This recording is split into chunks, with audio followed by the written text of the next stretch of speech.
Back at it today with another video. Today we're going to be hopping into the 5 teams who I believe will regress from 2021. There's been a lot of moves this offseason, especially with the lockout recently ending, so a lot of teams are making lots of changes, and I picked out 5 teams that I think are going to be a lot worse than they were in 2021.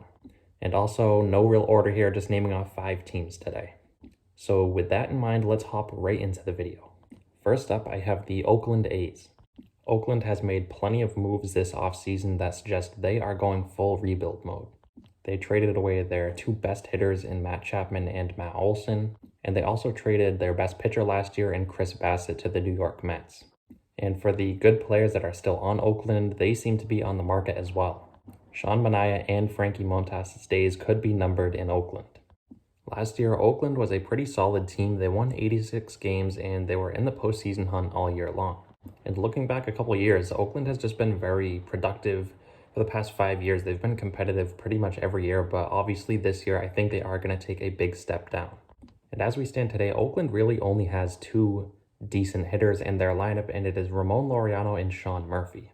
Outside of those 2, they don't have really any notable names, so offensively this team is going to struggle mightily this year. And as I mentioned before, they have Sean Manaea and Frankie Montas, who are relatively good pitchers, but they are on the block as well, and I wouldn't be surprised to see them moved in the near future.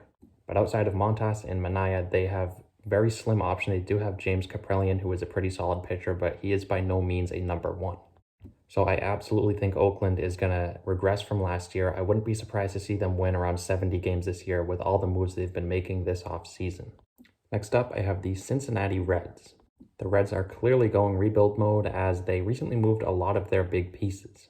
They traded Sonny Gray to the Twins and also traded Jesse Winker and Eugenio Suarez to the Mariners. And looking at Cincinnati offensively, they still do have a couple productive offensive bats in Jonathan India, Joey Votto, and Tyler Stevenson. But outside of them, there is not much going on.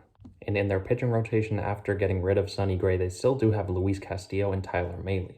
2 very solid pitchers in my opinion who could put up all-star caliber numbers in 2022.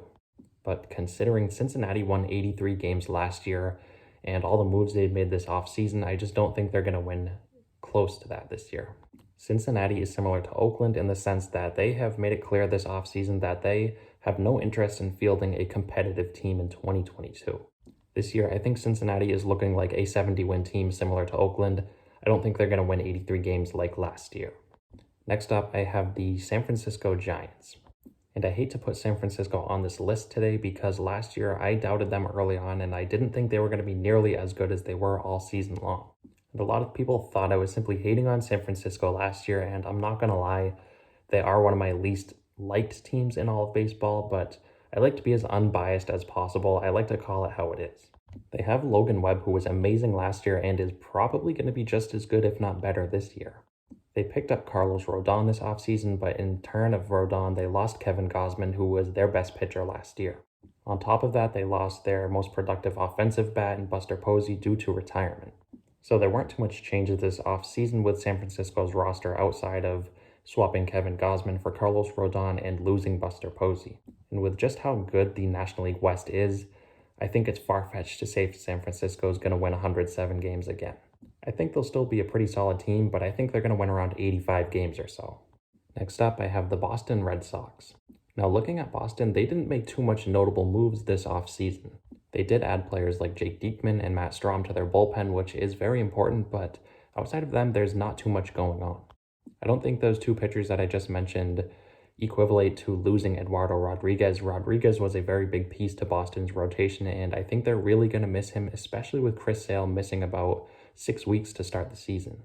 Offensively, this team is really good. They kept all of their big bats around in Rafael Devers, Xander Bogaerts, JD Martinez, and Alex Verdugo. But the starting rotation is where I think the Red Sox downfall is going to come. I think they're going to really miss Chris Sale. I think he is clearly the ace of this rotation. They have a couple of other decent pitchers, but I just don't think they're quite good enough to replicate what they were last year. And looking at the rest of the AL East, you have Tampa Bay, who is still going to be good. You have the Yankees. The Blue Jays are going to be vastly improved this year. I think they're going to take a big leap forward. And I think the Orioles are going to be a little bit improved as well. So I'm not saying Boston is going to completely fall off from last year. I think they're still a pretty good team. I just don't think they're going to win 92 games like last year. I would say they're an 85 or so win team. And the last team we're going to be talking about today is the Cleveland Guardians.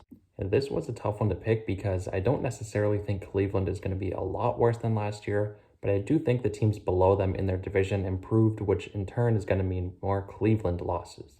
The three teams that finished below them last year were the Twins, the Tigers, and the Royals. And I think all three of those teams, like I said, are going to be a little bit better than last year, and I don't think Cleveland did too much to improve from last year. They still have Jose Ramirez, one of the best offensive players in the game today, but outside of him, they don't have too much.